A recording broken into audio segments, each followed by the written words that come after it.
masque funéraire de Toutankhamon, chef-d'œuvre de l'orfèvrerie égyptienne en or massif, en argent et en cuivre, orné de nombreuses pierres précieuses dont le quartz pour les yeux, il doit rejoindre son nouveau lieu d'accueil construit spécialement. L'inauguration du grand musée égyptien sera conduite par le président Abdel Fattah el-Sisi le 3 juillet, 12 ans, jour pour jour, après son coup d'état militaire. Ainsi se referme ce journal en français facile. Où que vous soyez sur la planète, merci à tous de l'avoir écouté.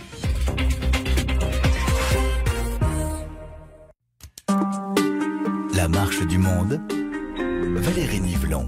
Nous sommes le 13 novembre 1974. Yasser Arafat est invité pour la première fois à la tribune de l'ONU. Le chef de l'OLP prononce un discours historique et fait basculer l'opinion publique internationale en faveur de la reconnaissance de la cause palestinienne. La marche du monde, Valérie Nivelon. À samedi à 14h10, temps universel sur RFI. RFI et France 24 présentent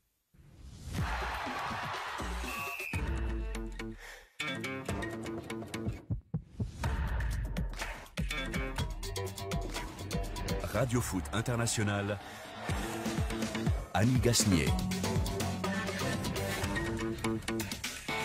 Bonjour à tous et merci de nous rejoindre dans ce Café des Sports hebdomadaire, notre rendez-vous de fin de semaine. Vous en avez pris l'habitude et en plus c'est un rendez-vous qui se situe cette fois au seuil d'une nouvelle compétition. Une compétition inventée par la FIFA qui se déroulera aux États-Unis, qui commence dans quelques heures et dont nous allons vous parler avec nos invités du jour et évidemment notamment notre duo de choc. Bonjour Xavier Marais. Bonjour Annie, nouvelle compétition mais vieux duel. Oui, exactement. Bonjour à tous. Mais je crois que nos auditeurs ne s'en lassent pas et ça c'est intéressant. Bonjour Rémi Ngono. Comment y a-t-il duel lorsque un est déjà KO? Est-ce que le Barça est dans la compétition? Non. Ah oui, alors ça c'est vrai que... mais il va trouver un autre cheval. Par incompétence, voilà, c'est tout. Je pense qu'il aimerait bien Manchester City par transposition, on va dire. Hein? Oui, le transfert de sentiments. Ça. Sans consultant caméléonesque. un terme de psychanalyse, ça, le transfert. Alors, un élégant Sénégalais aujourd'hui, mais je crois comprendre pourquoi. Bonjour Yoro. Bonjour Annie, bonjour à tous. Bah oui, on a battu notre ami Yoro Mangara. Et oui, il est tout content. C'était pas une manita, mais ça valait le coup. Et puis, Frédéric Suto, il est là aujourd'hui. Il a abandonné sa petite balle jaune. Bonjour oui, je fais un transfert, moi aussi, parfois, du foot au tennis. Ah, oui, bah oui. Hein, chacun va vers ses amours, parfois, puis revient à la maison. On est là au Bercail. Les premiers messages, les auditeurs, Abdoulaye Diallo, bonjour à toute l'équipe du Café des Sports. Lamisco qui nous parle de CR7. Non, pas de chance, il n'est pas là. Hein. Ah non, il ne sera pas non plus. Il ne sera pas là. Bonjour Xavier, bonjour Rémi, il y en a pour tout le monde. Ouais, bon. Et bien justement, dans les débats du jour, vous allez voir, nous avons plein de choses à vous raconter autour de ce coup d'envoi de la Coupe du Monde des clubs. 32 équipes venues de tous les continents prêtes à disputer un trophée tout neuf en territoire américain. Mais toutes ces équipes ont-elles la même motivation? On attend une pléiade de stars et certaines auront le Ballon d'Or 2025 en tête. Premier match entre l'Inter de Miami, l'Inter de Lionel Messi et le Al Ahly du Caire, club égyptien. Show must go on. Du Sky Blue au Gli Azzurri, le Citizen Kevin De Bruyne quitte Manchester City pour devenir napolitain, mais toujours au maillot bleu ciel et pour perpétuer surtout une histoire belge au pied du Vésuve. Avanti Kevin. Et puis bien sûr, il y aura les cartons, les vôtres et les nôtres, sélectionnés par David Finzel. Au générique de cette émission, justement David qui m'a aidé à préparer l'émission avec Alice Ménard. Et pour ce qui est des moyens vidéo, Swell Kedir et Yann Bourdelat sont au rendez-vous. Le Café des Sports, les débats sont ouverts.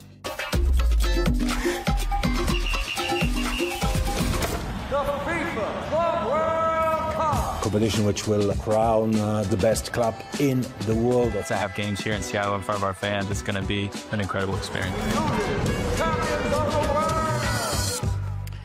chacun sa Ligue des champions, c'est ce qu'on pourrait se dire. Les fédérations continentales ont la leur, en Europe, en Afrique, en Asie. Eh bien, la FIFA, là aussi, l'organisme qui gère les équipes nationales, un peu jaloux peut-être, sans doute, de l'énorme popularité de la Champions, comme on dit, européenne, a inventé pour cette fin de saison une nouvelle compétition, une nouvelle Coupe du Monde, comme ils l'appellent, on peut aussi dire mondiale. Alors, non pas des sélections, mais un mondial des clubs. 32 clubs et les meilleurs, a priori, venus du monde entier, sélectionnés par la FIFA un peu à sa mode. On a le Real Madrid, on a aussi le champion en titre, le PSG, champion donc d'Europe. On a le Al Ahly du Caire qui vient, lui, d'être détrôné et l'Espérance de Tunis, mais on n'a pas le Pyramide. On a Boca Juniors ou Flamengo pour représenter l'Amérique du Sud. Bref, ils sont presque tous là, sauf Rémi a commencé comme ça, et on le souligne, sauf le Barça, et même sauf Liverpool, c'est-à-dire le champion d'Espagne et le champion d'Angleterre. Est-ce que du coup, parce que là, il y a plusieurs auditeurs qui posent la question, comme Mme Romantique, pas de Barcelone, pas de Liverpool, pas d'Arsenal, pas de Manchester United, qui peut m'expliquer les critères pour participer à cette Coupe du Monde du club. Alors, et là, tous les regards se tournent vers Xavier Barré.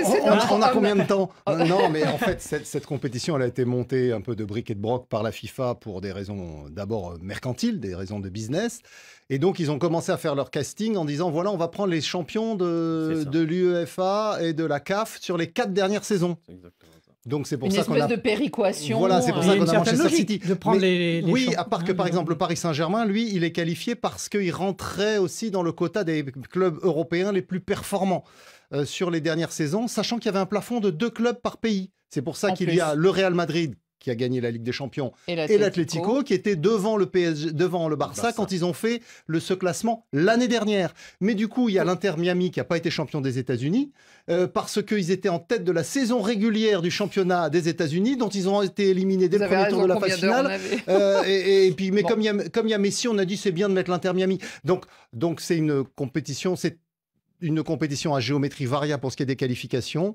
Il y a effectivement des clubs très alléchants par leur palmarès. Comme je vous le disais, il y a 2 clubs maximum par pays, mais il y a quand même 4 clubs brésiliens. Donc vous voyez, c'est vraiment... il n'y a pas de critères en fait. Il n'y a pas de critères. Il y a 4 clubs africains, on va en parler. Il faut être ami de la FIFA. Le Brésil a 5 étoiles sur le maillot, c'est le seul pays, ça doit être ça. Non, je sais que c'est pas la bonne raison. Le format, en tout cas, offrira donc des face-à-face inédits, et c'est ce qui peut être intéressant, au moins pour les affiches et à regarder pour ce qui est du début. Après, on verra si on n'évolue pas vers la logique de toujours. Mais la question qu'on s'est posée en préparant cette émission, c'est est-ce que c'est une compétition à 2 vitesses où la motivation n'est pas forcément la même? Alors, motivation, je parle performance, par exemple, le PSG champion d'Europe, je veux être aussi champion du monde des clubs, ou alors en rodage pour la saison prochaine. Peut-être penser au Real ou à City, ou alors se racheter d'une saison ratée, et je pense encore là à ces 2 clubs. Rémi, qu'est-ce que vous en pensez, vous, de cette compétition pour ce qui est de l'aspect motivation? Moi, j'ai regardé les derniers matchs, il n'y avait pas 7 clubs, pourtant il y avait de la motivation. Donc, je dis quand même qu'on peut dire que... Les dernières éditions de Mondial des clubs? Oui. Oui, mais alors là, c'était en milieu de saison, c'était les champions uniquement de chaque continent. Et on avait une confrontation. Et le champion européen attendait la finale. Voilà. C'est autre chose, c'est une autre formule. Il arrivait en finale. Et cette année, ils ont même amélioré. Ils arrivaient en demi-finale du Mondial des clubs ancienne formule, qui a été ressuscité cette année sous son précédent nom de Coupe intercontinentale. Et là, on a qualifié le Real Madrid directement pour la finale. Il n'y a même pas eu de demi-finale pour le Real Madrid. Il est arrivé, il a pu remporter. Là, il va falloir se battre. Donc là, c'est des compétitions à géométrie variable. Avec 32 équipes. Ce n'est pas géométrie variable. Attends, je vais te dire. Rémi, je voulais rester sur la motivation des équipes. La motivation, avant d'arriver d'abord sur ça, je vais dire que c'est exactement comme le classement FIFA également, où généralement les équipes africaines se tapent toujours les costauds parce qu'on dit... Oui, panier, chapeau 1, chapeau 2, voilà, chapeau 3. donc tu ne peux pas dire que c'est maintenant que c'est à géométrie variable. Si Barça, chaque fois, est sorti de la Ligue des Champions, ne va nulle part. Donc, c'est une affaire très logique selon les normes de la FIFA. Et maintenant, quand on demande de la motivation, j'ai dit il y a motivation. Dans la mesure où je vois toutes les... Je parlais d'une motivation différente selon les clubs. Par exemple, peut-être que les Africains, ils veulent briller et se dire « mais nous, on représente le continent », alors que les Européens qu'on connaît par cœur, il y en a qui se disent « bon, je prépare la saison prochaine ». La motivation, elle est d'abord financière. La motivation, faut d'abord dire, elle est d'abord financière. Bon, on est d'accord avec Rémi, pour une fois. Et quand il y a des finances quelque part, par exemple, je vous prends le cas d'Inter. Inter a besoin de l'argent. Il faut absolument aller vers cette compétition. Atlético a dit c'est la compétition de l'année parce que ils ont une saison blanche complètement. Et bien évidemment aussi, le Real Madrid sort d'une saison avec 2 trophées qui ne sont pas majeurs. Le Real Madrid est en train de faire des recrutements. Mais c'est des motivations donc c'est aussi une motivation. Donc c'est des vraies motivations. Ah, mais je n'ai pas dit que c'est pas des vraies. Je dis que elles sont différentes. Par exemple, le Real c'est pour rattraper sa saison, l'autre c'est pour gagner de l'argent. Oui, mais en même temps, comme on dit toujours, il y a toujours un bénéfice quelque part. Non, mais c'est vrai que la moitié du plateau, c'est des clubs européens. 12 sur 12, enfin pas la moitié, presque la moitié, c'est des clubs européens. 2 fois 12, 32, non. Non, presque la moitié sont des clubs européens. Mais c'est vrai qu'en Amérique du Sud, en Afrique, ils y vont pour gagner cette compétition qui n'a pas vraiment d'histoire. Mais en Europe, ils y vont d'abord pour gagner de l'argent, puisqu'il y a plus de 100 millions d'euros à la clé pour le vainqueur. Et qu'ils sont fatigués. Et que même s'ils ont fait des saisons... Mais ça, Xavier, ils ne nous l'ont pas dit. Mais ça, vous êtes joueur, vous avez envie de la gagner. Qu'est-ce que vous en savez qu'ils y vont que pour l'argent? Ils veulent la gagner, cette compétition. Ils veulent la gagner. On a vu beaucoup de joueurs, notamment, et le syndicat des joueurs a relayé ces récriminations. Personne ne joue dans le syndicat des joueurs. La FIFPro, oui. Il y a eu Rodri qui a fait des déclarations sur ce sujet. Il y en a eu d'autres. Effectivement, cette compétition, il pouvait le faire parce qu'il était à l'infirmerie. En trop, effectivement, il l'a dit avant de se blesser. Cette compétition rajoutée, elle est en trop dans le calendrier actuellement. Yoro. En tout cas, en Afrique, les gens vont jouer cette compétition pour la gagner parce que c'est une vitrine pour le football africain, surtout pour des clubs comme le WAC, comme Al Ahly, qui ont longtemps régné en Afrique, mais qui ne sont pas des clubs reconnus sur le plan international. Aujourd'hui, Ahly, tous les trophées... Tout le monde dit que c'est l'équivalent du Real Madrid. Exactement. Ils ont gagné 3 Ligues des Champions d'affilée. Ils en ont gagné... 4 sur 6. 4 sur 6, exactement. Dans les dernières, et puis 12. Aujourd'hui, le Wydad Athletic Club de Casablanca, moi j'ai eu la chance de regarder un derby WAC Raja devant 90 000 personnes. C'est un football de dingue, mais c'est un football qui n'est pas reconnu. Et là, ils vont venir sur cette Coupe du Monde des clubs pour dire que de l'autre côté aussi, on joue au football et il y a de très bons clubs. Robson Da Souza nous annonce qu'un club africain sera champion du monde. Il mise sur les Mamelodi Sundowns. Très bonne équipe, hein, très bonne équipe. Les Brésiliens. Qui a perdu son titre aussi. Ils ont perdu leur titre. Ils ont joué la finale. Ils ont perdu au match du retour de Vous oubliez les Sud-Américains là, mais bon, c'est pas grave. On va en parler des Sud-Américains à travers les joueurs, évidemment. 32 clubs de tous les horizons et bien sûr, beaucoup de stars. Alors qui peut-on citer ? Si les places en tribune ne sont pas encore toutes vendues pour cette compétition aux États-Unis, les spectateurs auraient pourtant de quoi voir ou qui regarder. Évidemment, et on en parlera pour le match d'ouverture, il y a Lionel Messi qui est une icône du football. Mais Rémi, qui diriez-vous parmi les joueurs confirmés quelles sont les vedettes pour vous? La vedette, c'est Mbappé.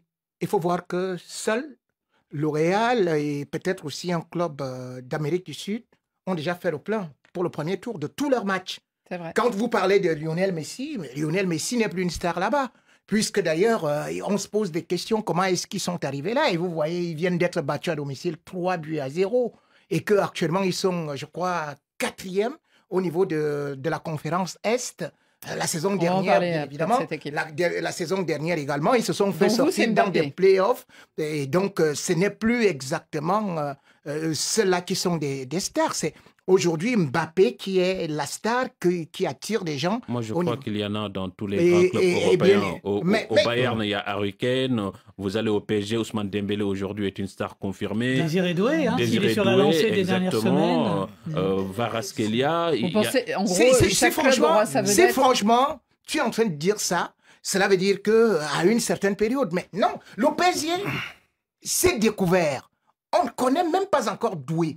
Mais cependant, Mbappé, c'est une star mondiale déjà. C'est-à-dire que c'est un champion du monde qu'on a découvert depuis 17 ans. Harry Kane, c'est son premier titre qu'il vient de remporter tout simplement avec le Bayern. Donc ce n'est pas la méga star ni en sélection, ni en ceci et cela. Mais par contre, je dis bien que la superstar, Voilà. Par exemple, Mbappé, qui est très bien conseillé, qui est un garçon extrêmement intelligent, a déjà fait sa promotion sur le marché américain depuis longtemps. Oui. Il y va souvent, il allait va voir assister à des matchs de basket, et tout. il a fait la une du Time il y a quelques années déjà, donc c'est quelqu'un qui est connu par le public américain, ce qui n'est pas le cas de beaucoup d'autres footballeurs, puisque le soccer n'est pas un sport majeur aux États-Unis. Le football, il y a Antoine Griezmann dans ce genre-là. Oui, Griezmann. Le basket, on l'a souvent vu en NBA. Exactement, mais quand même un cran un peu en dessous. Mais des grands joueurs, après, on aura Erling Haaland, on aura Thibaut Bien Courtois, sûr, mais après, la population des États-Unis qui aime le football, c'est d'abord des latinos. Donc ils vont être plus intéressés par des joueurs mexicains, brésiliens ou argentins ou d'autres pays d'Amérique latine que par des joueurs norvégiens, anglais ou italiens. Est-ce que la question c'est on aura des stars du football ou des stars reconnues sur le sol américain? Je crois que pour le premier, on a des stars dans tous les grands clubs. Aujourd'hui, vous prenez Harry Kane, vous prenez Erling Haaland, c'est des stars du ballon rond. Et la Première Ligue est vraiment très, très suivie aux États-Unis. Ce n'est pas comme les autres championnats. Oui, mais Erling Haaland, il faut l'enlever peut-être de cette liste rapidement. Bon, bah, il sera là, Rémi. Alors justement, parlons du match d'ouverture quand même, sur lequel on pourrait s'étendre un petit peu. Ça sera dimanche dans la nuit, à l'aube de dimanche, ça sera à 2h du matin, heure française.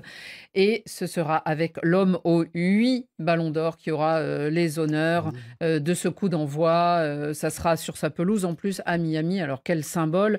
Le champion du monde, Lionel Messi. Mais à 37 ans, 38 ans dans 15 jours, le joueur icône des saisons passées pourra-t-il, avec ses camarades qui ont à peu près le même âge que lui, on peut citer Luis Suarez, on peut citer Sergio Busquets, et même l'entraîneur qui, là vous y faisiez allusion Rémi, convainc moins que Tata Martino.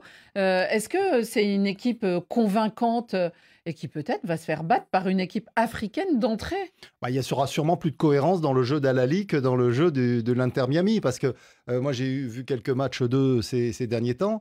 Effectivement, il y a le quatuor barcelonais, Luis Suarez, Jordi Alba, Sergio Busquets et Lionel Messi. Mais bon, déjà, Messi a été parfois blessé ces derniers temps. Avec l'équipe d'Argentine, d'ailleurs, il a été remplaçant et remplacé lors des 2 derniers matchs internationaux.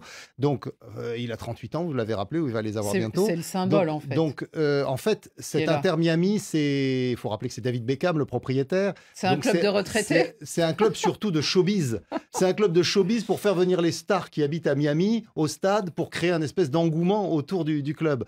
La saison dernière, ils avaient surpris en terminant premier de la saison régulière, mais dès que sont arrivées les phases de play-off, les phases d'élimination directe, ils se sont fait sortir. Donc cette année, c'est plus compliqué. C'est une équipe effectivement vieillissante, mais dans le cadre de ce mondial des clubs que Infantino veut clinquant pour les Américains, ils rentrent bien dans le décor. Pas un décor de compétition, mais un décor de showbiz, de festival. Rémi, vous... Juste sur Messi, non, mais ils ne sont pas tous d'accord, parce que Stidler Lungela vous remercie. Merci Annie de parler de Messi. Et puis juste derrière, Légende Gabo qui envoie son message. Vous en faites trop de promotion pour Messi. Alors, moi, je ne fais pas la promotion de Messi, simplement, il fait le match d'ouverture avec l'Inter Miami. Donc, on parle de Messi parce qu'il est là, parce qu'il va avoir 38 ans, que ça nous étonne un peu, mais qu'il sera dans cette compétition. Après, il sera peut-être éliminé très vite, et c'est ce que vous prédisez, Rémi, cet Inter Miami. Sauf que Messi a ses amis de la FIFA. Parce que c'est inconcevable ce qu'on est en train de voir là.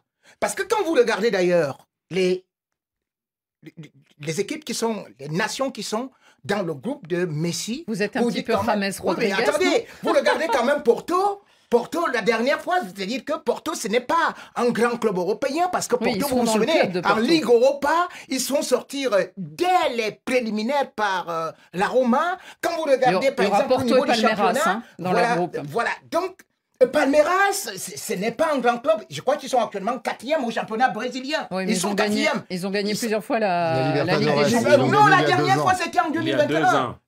En 2021, la dernière fois. Le casting est fait sur les 4 dernières saisons. Et d'ailleurs, le public américain ne se trompe pas. Parce qu'aujourd'hui, qu'est-ce qu'on voit? Ce match-là était à 300 €. On est descendu à combien? À 48. Et finalement, on dit que La FIFA va même signer des accords, des conventions avec des universitaires. Des matchs pour qu'on gratuits. puisse, pour qu'ils viennent. C'est bien, c'est un match d'ouverture. mais- Autant Oui, que mais- le stade donc- soit plein quand même, non Effectivement, Messi sera là, il va obtenir 22 pénaltys pour pouvoir marquer. Ce sera comme ça, Bon, comme à la Rémi. Coupe du Monde, vous comprenez? Donc, il y a un proverbe africain qui dit chaque vache lèche toujours son veau. Bon, en tout cas, il sera là. Mais par contre, Al-Ahly est là aussi. Alors, Al-Ahly, ça fait peut-être partie des équipes qui viennent un peu pour rattraper la saison aussi, puisqu'ils avaient gagné la Ligue des Champions. Là, ils viennent d'être éliminés en Ils demi-finale. sont sortis cette année en demi. Voilà. C'est une superbe équipe. Malheureusement, je crois, l'intersaison, lors de l'été dernier, ils ont perdu pas mal de joueurs, dont Abdelmonem, qui a signé à l'OGC Nice, qui était le défenseur central, qui marquait des buts, super joueur. Mais ils viennent de faire On garde une ossature égyptienne. Et hein, on c'est garde une c'est ossature la marque de égyptienne. fabrique. Ils ont hein. d'ailleurs voulu qu'il participe au Ils ont mondial aussi des un bon clubs. avant-centre. Malheureusement, il je s'est crois, fait les croiser voilà. lors d'un match Nice-PSG, lors de la première défaite du PSG en championnat. Et Abdelmonem ne participera pas à cette Coupe du Monde des clubs. Mais il y aura Trezeguet, non? Le Trezeguet égyptien Mohamed Trezeguet, Ouais. effectivement, a été rappelé. qui a été rappelé pour pouvoir participer à cette Coupe du Monde des clubs avec Ahly. C'est un grand club africain, un club avec une histoire, un club qui connaît la rivalité, contrairement à beaucoup d'autres clubs Ah bah africains, oui, les parce derbys. qu'entre Ahly et le Zamalek, ça se joue devant 120 000 personnes. C'est un club qui connaît cette adversité et qui peut faire le dos rond, contrairement à pas mal d'équipes européennes. Puis il y a Bon. Pyramids maintenant en Égypte qui leur a pris le titre de champion d'Afrique cette- cette année, Ouais. donc, et qui est aussi dans Un le autre championnat club qui égyptien. émerge en Donc Égypte. il y a Mhm. effectivement une vraie. Mais la présence du Bon. Ali dans cette Coupe du Monde des clubs est tout à fait logique. Je Donc, reviens juste en arrière. Annie, Donc deux il faudra secondes. mettre son réveil, hein, d'après ce que je comprends, dans la nuit. Le débat sur Messi, une petite réponse destinée à Ah, Rémi. à Rémi. Rémi est juste jaloux parce que son éleveur de chameaux dans le désert saoudien, comprenez Ronaldo, hein, ne jouera pas la Coupe du Monde des clubs. Ce n'est pas une jalousie, c'est une logique. Si Ronaldo n'est pas là, qu'est-ce que Messi fait là? C'est-à-dire que vous n'êtes pas champion, c'est-à-dire que vous n'avez pas remporté. Ils étaient Non, prêts à le mettre au Wydad de Casablanca. hein. Il y a donc, quand même eu là, des tentatives. là, vous êtes- Cristiano Ronaldo Là, du vous êtes Wydad de devant quelqu'un qui Casablanca. vient de remporter la Ligue des Nations, qui marque des buts, et vous avez quelqu'un d'autre qui, bien évidemment, est devenu un Rastaman là-bas. Enfin, je sais pas, il fait le rap là-bas aux États-Unis. Donc, un rappeur est appelé maintenant. Je ne sais pas si c'est lui qui va faire la cérémonie allez, d'ouverture. Rémi, C'est c'est pour ça bon. justement qu'on Rémi, va Rémi. chameau avec ça. Non, Il va faire le spectacle, c'est-à-dire c'est lui qui va chanter. Il Et est, après, il n'est voilà. plus éleveur de chameaux Mais ça parce qu'il a confirme. quitté l'Arabie Saoudite, officiellement en tout cas. C'est encore en négociation, on le sait. Après, alors, une fois que vous serez réveillé, vous pourrez redormir après ce match d'ouverture. Parce que vous savez, les États-Unis, il y a des fuseaux horaires, donc ça va un peu se balader. Mais en tout cas, à 18h, heure française, donc 16h en temps universel, il y aura Bayern Munich avec Thomas Müller. Moi, je pense que c'est une des stars de cette compétition face à Auckland City. Et puis, De Nouvelle-Zélande. le champion d'Europe en titre avec son étoile sur le maillot, un certain Paris Saint-Germain, fera son entrée en lice. Là, ça sera à 19h en temps universel dimanche et ça sera contre l'Atlético Madrid. Alors, rappelons-nous que ces deux équipes se sont déjà affrontées. C'était il n'y a pas si longtemps. C'était le 6 novembre dernier en Ligue des Champions. Et c'était au Parc des Princes et les Colchoneros l'avaient emporté 2-1. À la dernière Mais c'était seconde. avant Euro. C'était avant le PSG qu'on a vu vainqueur de la Ligue des Champions. C'est-à-dire avant ce petit... ce déclic face à Man City. Voilà. Sur, en 2025. Même sur ce match, ils avaient dominé quand même toute la partie. Ils avaient la possession. Non, mais Euro, ils avaient perdu. Ils avaient perdu parce qu'ils n'avaient pas pu concrétiser les occasions Ouais, qu'ils bien avaient. sûr, ben, vous et puis vous souvenez, ce but, à ce moment-là, on n'arrêtait pas de compter les occasions. je crois que c'était à la dernière seconde même qu'ils prennent. Ouais, Correa.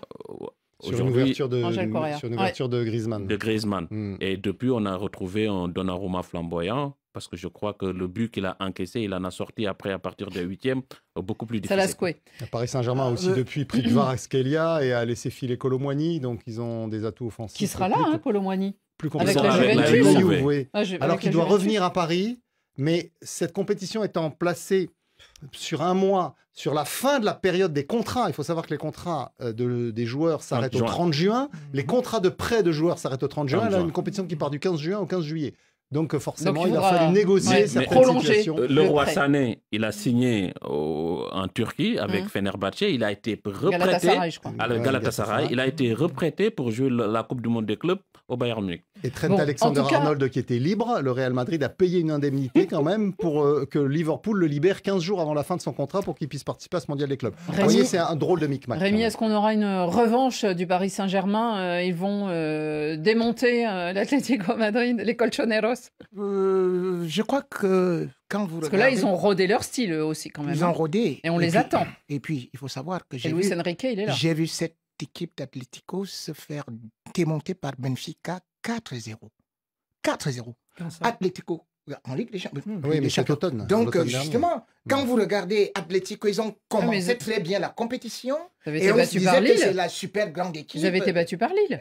Oui, mais attendez, par la suite. Donc là, Atlético se retrouve toujours sans un trophée et je ne vois pas Rémi, à ce niveau de la saison, est-ce que ça peut quand même changer beaucoup de choses? Parce qu'ils sont peut-être fatigués, mais en même temps, ils ont éprouvé leur style, leur entente, leur cohésion. Vous parlez du Paris Saint-Germain. Et puis Diego Simeone, il y va pas pour faire de la figuration, je pense. Bien sûr, parce qu'il y a un proverbe africain qui dit que un cheval qui a soif ne boude pas l'eau sale. Mais pour l'instant, Diego Simeone, lui, n'a jamais rien pu apporter. C'est un peuple désertique. Je suis pas d'accord quand même. Mais attendez, quelques finales par-ci par-là. Mais attendez, il ne fait que perdre depuis qu'il est là et tout et tout. Donc moi, je crois que sauf qu'il ne va pas battre, il ne va pas battre le Paris Saint-Germain. Pour le PSG, la question, c'est de savoir s'ils vont réussir mentalement à se remettre dedans pour après les festivités. Voilà, après les festivités. Là, ils ont relâché, ils ont fait la fête. Ils ont peut-être envie de jouir de leur titre. C'est l'aubaine des clubs en reconstruction comme le Real Madrid ou Manchester City ou des clubs d'autres continents, notamment City qui a recruté à tour de bras là, pour le mondial. C'est que ces clubs européens qui arrivent à la fin de saison très chargée et comme vous l'avez dit avec des festivités qui ont un peu détourné de leur entraînement quotidien, ils vont être rincés. Moi, je vois pas comment le PSG, l'Atlético dans son style, même à un degré moins de Chelsea ou encore le Borussia Dortmund, voire même le Bayern, vont réussir à enchaîner tous ces résultats après avoir eu un objectif dans la saison qu'ils ont atteint ou pas. Avec les mêmes joueurs, certains en partance, ça paraît très compliqué. Que peut-on attendre, par exemple, d'équipes qui sont finalement en transition et en reconstruction? Frédéric le signalait, ses recrues du côté de City ou du Real Madrid. Xabi Alonso, il débarque. Alors, évidemment, il a des stars et il a des joueurs doués. Mais qu'est-ce qu'il va en faire, lui, de cette compétition? Parce que déjà, au Real Madrid, il ne faut pas oublier que dans un coin de la tête de certains dirigeants, Mbappé peut être Ballon d'Or. Donc, cette compétition, ils vont la jouer à fond. On va en parler après, là. Parce qu'ils veulent justement lancer leur saison. S'ils gagnent cette Coupe du Monde... ils lancent leur saison prochaine. Ils lancent la saison prochaine. C'est ce qu'ils cherchent, lancer leur saison. Avec un nouvel entraîneur. Avec un nouvel entraîneur, Man City avec de nouveaux joueurs, parce que le cycle, il démarre maintenant. Le cycle démarre maintenant, mais... Alors justement, les amis, moi, je vais vous poser cette question. Oui, il y a un total décalage, parce qu'on commence la saison en juin. Alors qu'avant, on l'a commencé en juillet avec les regroupements et en août avec le début des championnats. Moi, je vais vous poser la question. Je vais commencer par vous, Rémi. Est-ce que c'est un moment crucial pour le Ballon d'Or? Parce que rappelons que le Ballon d'Or, on a su il y a peu que France Football allait publier la liste le 7 août. Ils ne respectent même pas les vacances de Radio Foot. Nous, on sera en vacances. La liste des prétendants sera publiée et la récompense sera donnée le 22 septembre. Pour figurer sur cette liste et voir après pour travailler et les clubs en arrière et travailler à la tête des votants, est-ce que ça va être crucial pour vous, cette compétition? Elle est cruciale. C'est une compétition qui est majeure, c'est une compétition qui regroupe les meilleures équipes et c'est une compétition qui sera visible partout à travers le monde. Donc aujourd'hui, bien évidemment, nous sommes à moitié saison parce qu'il y a eu la Ligue des Champions qui a d'abord départagé une première des choses. Cette première des choses, on a vu le Paris Saint-Germain remporter cela, mais cependant, maintenant on va avec d'autres clubs à travers le monde. Donc moi je crois que cette compétition est essentiel et primordial. C'est vrai que Mbappé, par exemple, il est déjà soulier d'or, c'est-à-dire européen, il est déjà Pichichi au niveau de l'Espagne. Donc, sur le plan individuel, sans pour autant oublier qu'il a quand même remporté déjà 2 trophées. Et bien évidemment, quand on va dire le mondial des clubs, c'est un trophée international, c'est un trophée mondial. On ne va pas le négliger, on ne va pas dire on accepte la Coupe du Monde, c'est une grande compétition, mais le mondial des clubs, c'est pas une grande compétition, alors que tous les grands joueurs sont là. Parce que le football n'a pas de mémoire, en fait. Aujourd'hui, les gens vont oublier tout ce que Dembélé et autres ont fait durant cette Ligue des Champions. C'est le dernier qui parle qui a raison. Imaginez-vous Mbappé tous les moi, matchs, je c'est crois que doublé, non. triplé. Il gagne en finale Man Attendez, City Xavier. ou le Bayern ou le PSG en mettant 3 buts. Ben, ça pèse pour Et le Ballon Dembélé, d'Or. c'est janvier, février, mars. Il faut Voilà, pas, c'est il faut c'est- pas- c'est il faut oublié. pas C'est- oublier, faut pas oublier que ce n'est pas les gens qui votent, ce n'est même pas les joueurs. Mbappé d'ailleurs, je crois l'a rappelé récemment en Et conférence les de journalistes, presse. c'est des C'est humains. les Des journalistes. jurés, Florentino les Pérez, jurés de qui va- non, c'est les jurés de France Football. Oui, mais ils sont des Les- journalistes, les- ils restent des humains. Ce sont des confrères, absolument. Et ces confrères, j'ai trouvé qu'ils ont fait preuve ces dernières années, notamment l'année dernière, de beaucoup d'esprit critique, de recul, de capacité de jugement par rapport aux événements, sans se laisser influencer. Ce qui a peut-être pas été le cas par le passé. Je me souviens de Gérard Reynaud, l'ancien directeur de la rédaction de France Football, qui avait dit que certains jurés manquaient de la culture du Ballon d'Or. Et je pense que les dernières années ont fait que ces jurés ont pris conscience Donc, ça du sera rôle qui était le Yamal. leur.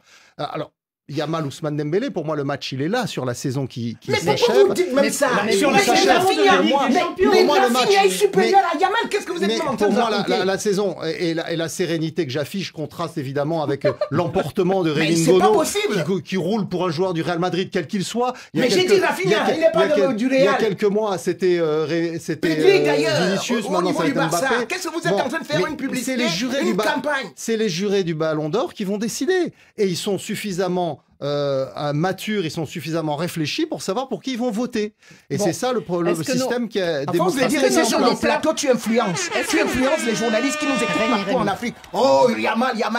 Mais c'est Rafinha qui a porté le Barça. Qu'est-ce que vous êtes en train de Eh ben, ils raconter voteront là? pour Mais- Rafinha. mais- Vous ne parlez même pas de lui. mais ce qu'il dit déjà- est tellement vrai que la Liga a élu Rafinha comme étant le meilleur joueur. Lui, il n'a pas été meilleur joueur de la Liga. Il n'a pas été meilleur joueur de la Ligue des Champions. Même chez les jeunes de la Ligue des Champions, c'est Doué qui a été élu Oui. meilleur joueur. Mais Donc parce qu'ils ont pourquoi le vous voulez PSG que Yamal soit Ballon d'Or? Voilà. Moi, je comprends. on pas. veut- Ok. les jurés du Ballon Est-ce que d'Or vont Frédéric, décider. est-ce que nos auditeurs ont déjà un nom pour le Ballon d'Or? Bah, c'est plus entre Xavier et Rémi que ça se Ah, c'est joue. le Ballon d'Or. Il a ses défenseurs, Rémi. Il ne dit pas que des bêtises. Il n'est pas tout le temps hors sujet, parce que certains considèrent qu'il est tout le temps hors sujet. Et Ouais, puis c'est là, les Barça, il y a quand même un proverbe qui a fait mouche, parce que c'est vrai que parfois certains proverbes, on a un peu du... bon, voilà. La Là, vache qui lèche son veau. un cheval qui a soif ne boude pas l'eau sale. Là, ça a cartonné. Hein. Ah Ça, vraiment, il a plus celui-là. Eh ben, en tout cas, on verra bien. C'est une compétition donc cruciale pour le Ballon d'Or, mais qui se jouera sans Yamal, sans Salah, sans CR7, sans Lewandowski. Donc, il y aura une grosse surprise quand on verra la liste le 7 août prochain. Réveillez-vous donc et vous verrez des matchs inédits, des beaux matchs. On en parlera parce qu'il y aura des confrontations assez étonnantes ces prochains temps entre des clubs du continent africain et d'Amérique du Sud. En tout cas, on suivra ça pour vous et vous aurez le privilège de suivre ce mondial des clubs grâce au Café des Sports et à Radio Foot. Mais pour l'instant, on va vers le sud de l'Italie.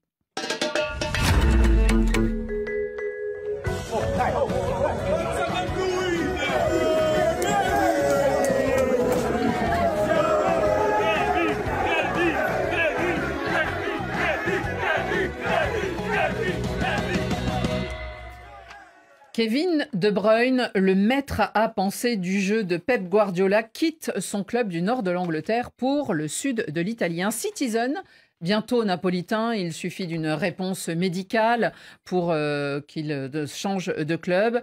Il jouera donc toujours, vous l'aurez remarqué, en bleu ciel. On passe du sky blue au gli azzurri, on a appris à le dire. Et en plus, il va chez le champion d'Italie sacré il y a quelques jours à peine. Il a surtout été reçu comme une star déjà. À Rome, où il faisait escale, on est venu, on l'a applaudi, on l'a encouragé. Alors imaginez ce qui va se passer à Naples, mais je vous laisse imaginer. En tout cas, Benvenuto. Kevin, le milieu de terrain. Ce sont 422 matchs pour 108 buts avec Manchester City, plus, je vous le rappelle, si vous l'avez oublié, 6 titres de champion d'Angleterre et une Ligue des champions. Il va retrouver un camarade de sélection, Romelu Lukaku, son complice en attaque, et se mettre donc dans le sillage d'autres Belges qui ont marqué l'histoire de ce club, et notamment Dries Mertens, qui a été meilleur buteur. Xavier, est-ce que c'est presque logique qu'un Belge aille à Naples ? Comme il y a un Écossais, McTominay, comme il y a un Camerounais. Non, mais par rapport à l'affiliation, on en a trouvé plein, hein, Dendoker, Crasson. Oui, après c'est une question d'opportunité. Il était libre, il était en fin de contrat. Il n'avait pas envie d'aller en Arabie Saoudite ou aux États-Unis tout de suite. Il voulait rester sur le continent européen. Naples sort d'une saison quand même assez incroyable avec ce titre de champion. Ils ont rattrapé puis dépassé l'Inter de Milan dans la dernière ligne droite. Et surtout, Naples est en Ligue des Champions la saison prochaine alors qu'ils n'étaient pas européens cette saison. Donc ils ont besoin de renforts, ils ont besoin de joueurs d'expérience pour bien négocier de cette Ligue des Champions. Kevin De Bruyne, c'est une opportunité incroyable pour les deux, pour le club comme pour lui. Il a la possibilité effectivement d'aller dans un club avec un très fort soutien populaire pour finir sa carrière européenne et dans un club qui a une ambiance différente de l'Etihad Stadium. Oui, complètement. Et dans un club où on a besoin de lui, parce que si vous avez bien regardé Naples jouer cette saison, il manquait souvent ce coup de génie, surtout depuis le départ de Kvaratskhelia au Paris Saint-Germain. Alors moi j'ai une question pour Yoro. Il n'a joué que 15 matchs titulaires la saison dernière, Kevin De Bruyne. Certes, c'était à cause de blessures, mais il a 33 ans. Il est quand même fatigué peut-être. Ou alors il s'est reposé la saison dernière dans une année pourrie de Manchester City. De toute façon, Annie, c'est la politique de la Serie A ces 10 dernières années. Ils prennent beaucoup de joueurs en fin de... Ils n'ont rien contre les vieux. Ben voilà, ils avaient recyclé Tevez qui quittait Man City. Ils l'ont fait avec Dzeko. Là, ils le font avec De Bruyne.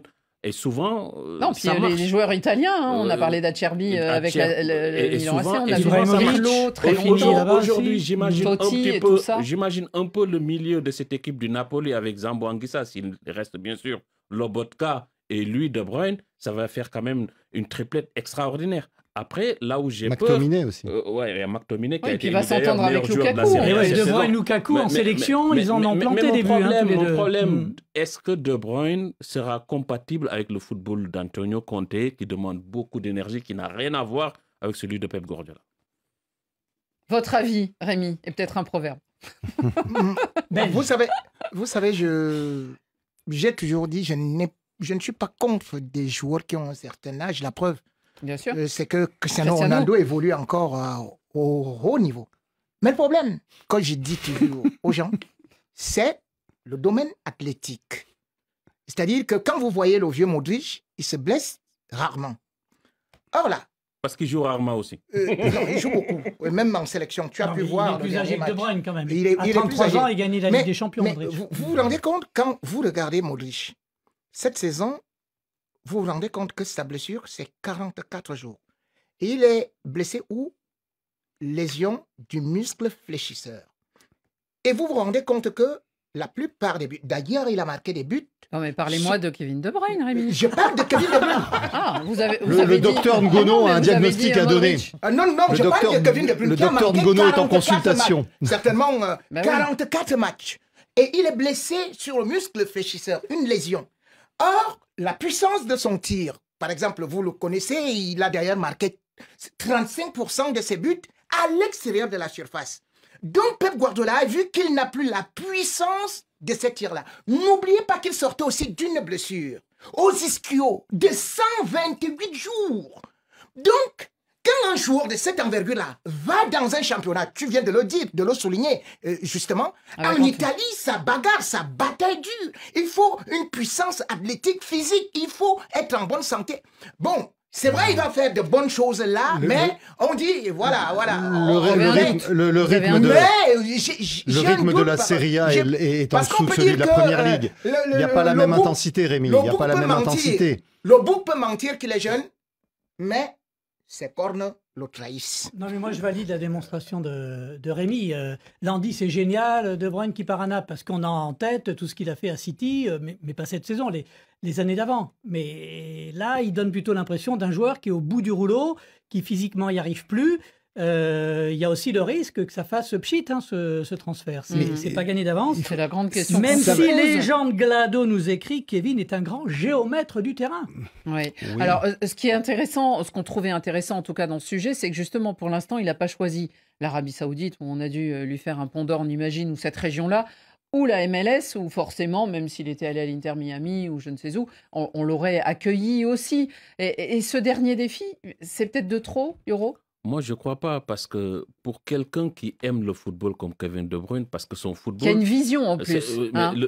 Parce que géomètre, le football qu'il pratique, c'est quelqu'un qui adore le jeu, c'est un esthète. il ne va pas aller en Arabie Saoudite, qu'il reste encore sur le vieux continent. Et il a encore quelques passes et quelques crochets à nous faire pour qu'on puisse vibrer. Franchement, donc vous y croyez.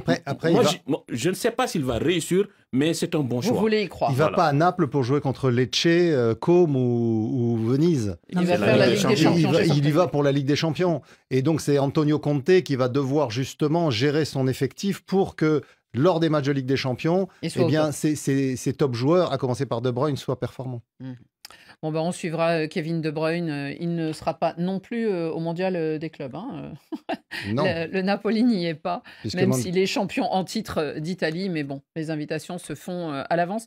Encore une petite réaction. Non, mais là, ils s'en remettent pas. Hein, sur le cheval qui boit l'eau sale. L'explication de Rémi est phénoménale sur De Bruyne. Non, là, vraiment, chapeau. Oh, Rémi, vous cassez encore la baraque, c'est fatigant. Allez, on continue, on va vers les cartons.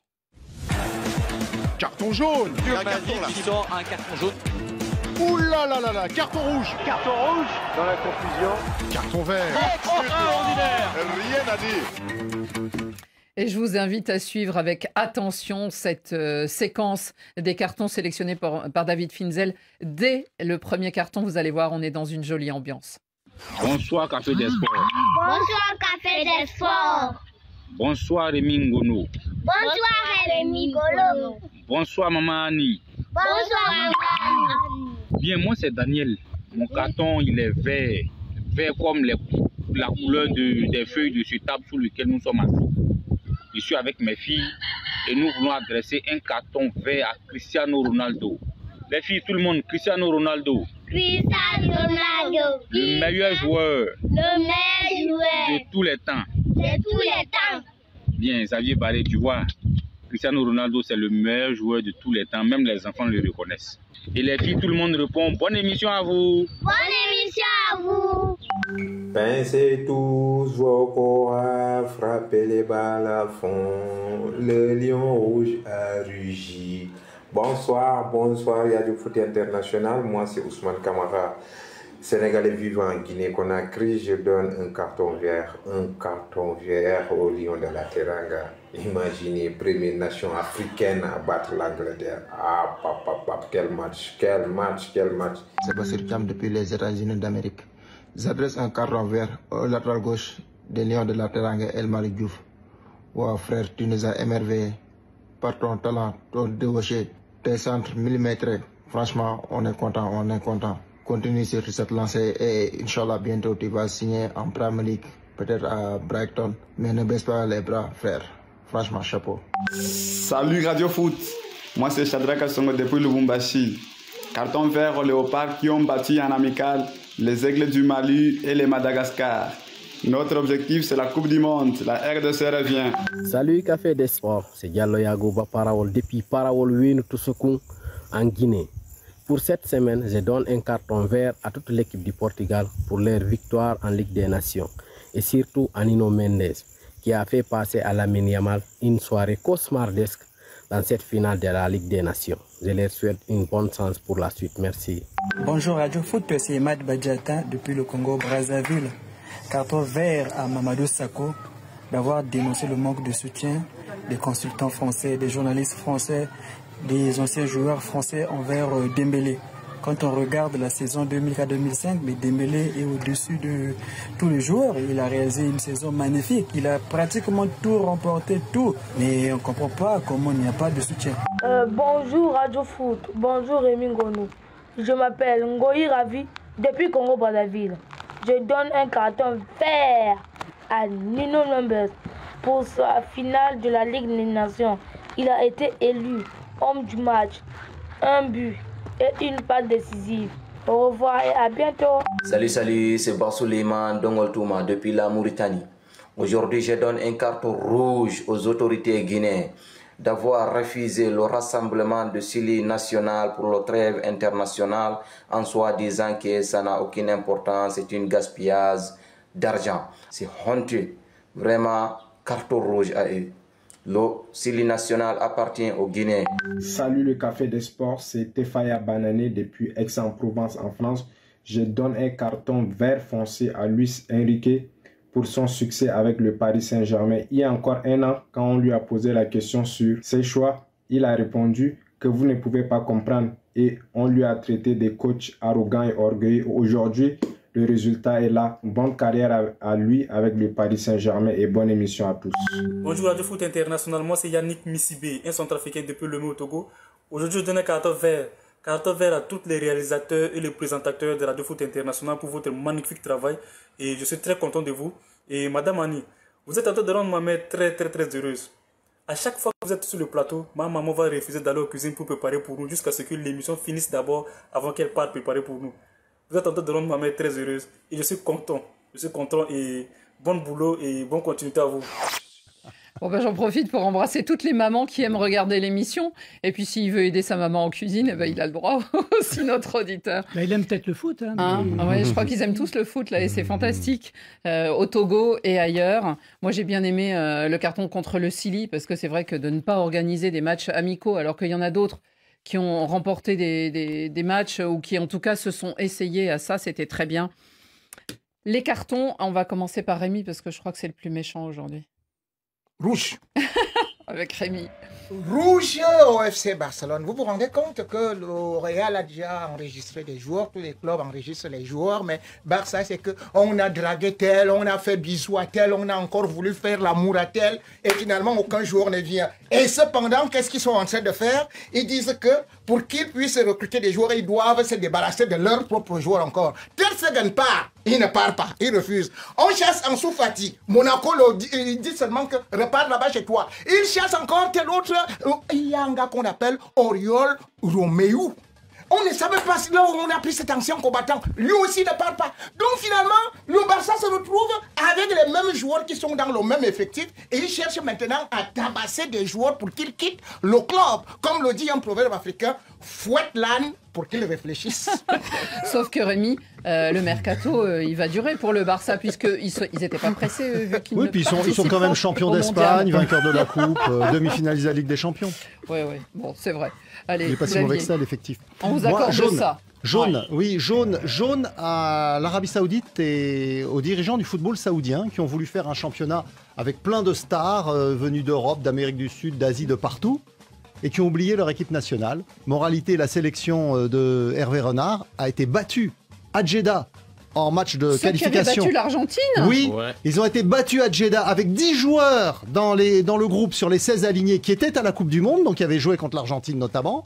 Ils ont été battus par l'Australie lors d'un match décisif pour la qualification.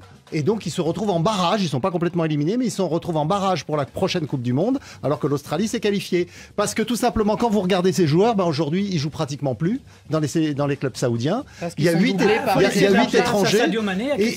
Et par exemple, et absolument, à Cristiano Ronaldo, à d'autres, le gardien titulaire de la sélection, Nawaf Al-Akidi, par exemple, qui était à Al Nasser, le club de Cristiano Ronaldo, ils ont dû le prêter en cours de saison à Al Fateh, un autre club, pour qu'il joue, parce que tout simplement, eh bien, il jouait plus dans son club. Donc attention messieurs, parce que l'Arabie Saoudite était à la Coupe du Monde en 1994 aux États-Unis, ils avaient d'ailleurs fait une très bonne performance.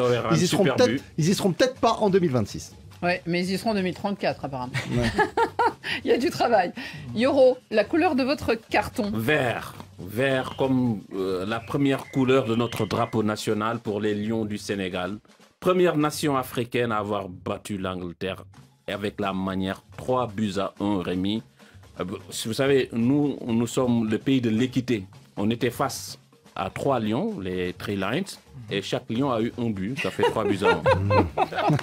Et en plus, vous êtes déjà en train de côtoyer un peu le Cameroun, tu sais, première équipe à battre l'Argentine, tu vois, à la Coupe du Monde. Et Yoro, de ce qu'on voit, la relève est assurée quand même. Ah bah oui, dans cette équipe, il y a Diouf, il y a Lamine Camara, le deuxième Lamine Camara de Berkane. Ils sont bons. On a de très bons joueurs. Vous avez d'ailleurs battu, il faut aussi souligner que vous avez battu le Brésil, vous avez battu la France. Bref, bravo pour le Sénégal. Carton rouge à la FIFA et à Gianni Infantino, parce que on est en 2025, on nous parle de parité, il faut développer le sport féminin autant que le sport, le foot masculin. Et donc il nous propose, on en a parlé pendant toute l'émission, une Coupe du Monde des clubs masculins. Mais pourquoi pas une Coupe du Monde des clubs avec des équipes féminines? On aurait pu mixer les deux, là, peut-être. Enfin, il fallait peut-être y réfléchir. Enfin, moi, je plaide pour une Coupe du Monde des clubs au féminin. Je pense que Megan Rapinoe aurait adoré. Surtout aux États-Unis. Elle aurait adoré vous entendre. Féminin. Le carton, eh bien, on revient au Sénégal. Le carton de Radio Foot, il est vert et il va aux lionceaux, ou plutôt à des futurs lionceaux, qui sait, de la Teranga. Au lendemain de la fête de la Tabaski, eh bien voilà, dans les quartiers du Sénégal, les enfants s'organisent en tournoi, ils font des compétitions, ils représentent l'avenir du football et regardez comme ils sont mignons. Et regardez, il y en a même qui sont déjà des héros là-bas. Ça va vous énerver, Rémi, regardez. Voilà, Lamine Yamal, déjà sur les maillots de ces gamins qui courent dans les rues de Saint-Louis du Sénégal. Merci au professeur Mustapha qui nous a envoyé les images. On vous embrasse tous, très bon week-end et à la semaine prochaine.